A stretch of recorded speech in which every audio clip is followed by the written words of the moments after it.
ہماری اعلیٰ عدلیہ نے جو اپنی وقت کر دی ہے، میں اس پہ یہی کہنا چاہوں گا کہ انا للہ و انا الیہ راجعون۔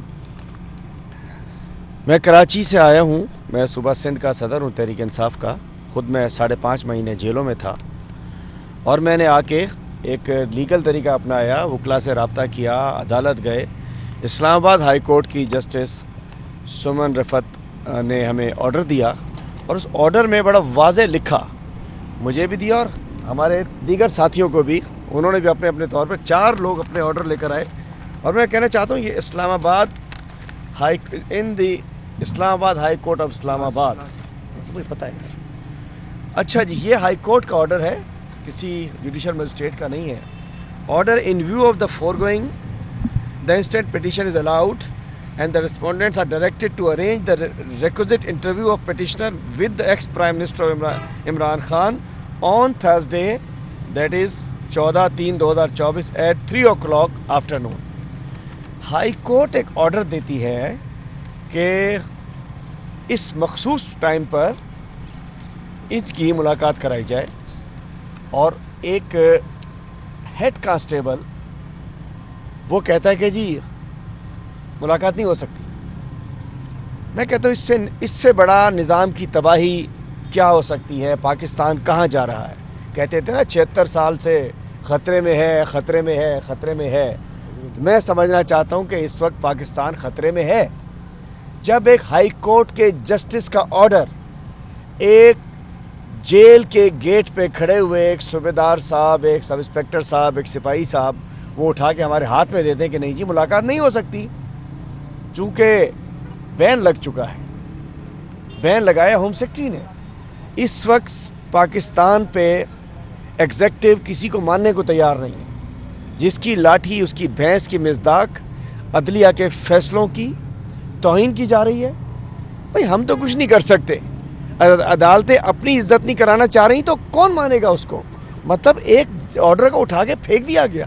ایک شخص کراچی سے نکلا، یہ وزیرستان سے نکلے، کوئی کہیں سے آئے، ہائی کورٹ گئے، آرڈر لیا، آرڈر لے کے پھینک دیا۔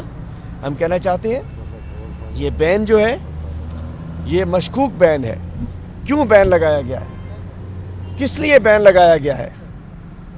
کیا آپ یہ چاہتے ہیں آج ہم پارٹی کے لیڈرز، پارٹی کے ورکرز کورٹوں میں جا رہے ہیں، آئینی لیگل اپنا حق استعمال کر رہے ہیں، اور ہم وہ درخواست لے کر کورٹ میں جاتے ہیں، آرڈر لے کر ہم یہاں آتے ہیں، ہمیں نہیں ملنے دیا جاتا؟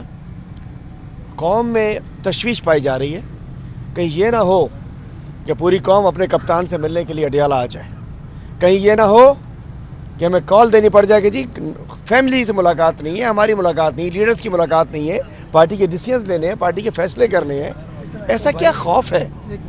تو پھر کیا ہوگا؟ میں پوچھنا چاہتا ہوں کہ اگر پوری قوم اڈیالہ پہ اکٹھی ہو گئی تو پھر کیا ہوگا؟ تو اس چیز سے بچیں۔